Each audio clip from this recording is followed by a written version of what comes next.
ऋग्वेद का सुबोध भाष्य प्रथम मंडल 57वां सूक्त। इस सूक्त के ऋषि सव्य अंगिरस देवता इंद्र तथा छंद जगती है। जिस इंद्र की नीचे की तरफ बहने वाले प्रवाह के समान कठिनता से वश में करने योग्य संपत्ति सभी मनुष्यों के लिए खुली हुई है, ऐसे उस अत्यंत दानशील, महान, बड़े ऐश्वर्य वाले, सब बल वाले, अत्यंत महान इंद्र की मैं स्तुति करता हूँ। जब इंद्र का शत्रु को मारने वाला सुंदर सुनहरा वज्र बादल को मारने में कमजोर नहीं रहा, हे इंद्र, सारा जगत तेरे लिए यज्ञ करने लगा। जैसे जल नीचे की ओर बहता है, उसी प्रकार यज्ञकर्ता की स्तोम तेरे पास बहने लगी।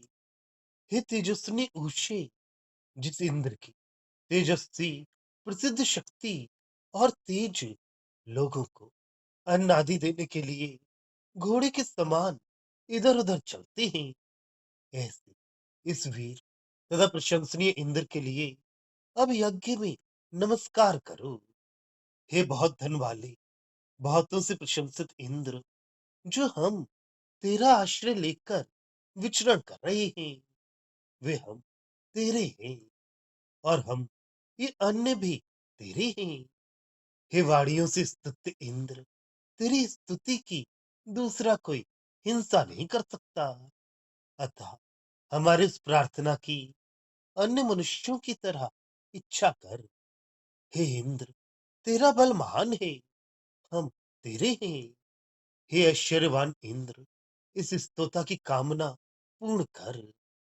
महान द्युलोक तेरे पराक्रम की प्रशंसा करता है और ये पृथ्वी तेरे बल के आगे झुकती है।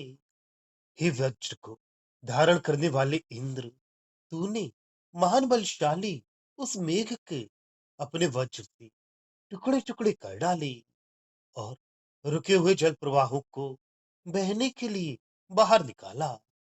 केवल तू ही सब बलों को धारण करता है, यह सत्य है।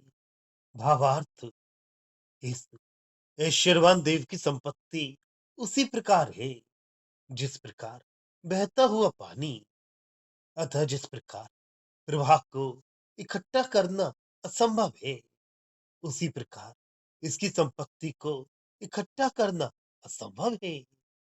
अथवा यदि किसी प्रकार पानी इकट्ठा कर भी लिया जाए तो वह सड़ने लगता है, उसी प्रकार इकट्ठा किया हुआ धन भी सड़ने लगता है, अर्थात निरुपयोगी हो जाता है।